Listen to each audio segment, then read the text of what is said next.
So here's the USB port that it's equipped with. Just pop up this rubber cap, and there you have the USB port. But how does that work on the inside? That's what we're going to have a look at right now. Just open up your case.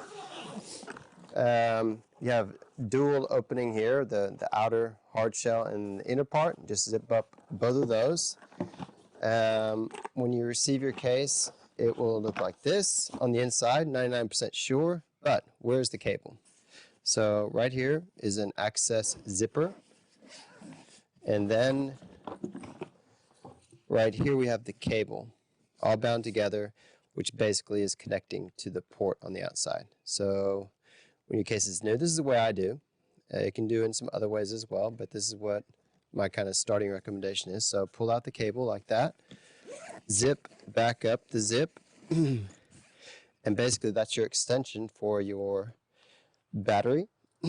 So if you have a battery like this one, just pop that in there like so. You could put it in the pocket, put it down here, but I'm just going to leave it there for the time being. So there you have your case zipped. You have your battery all charged up on the inside.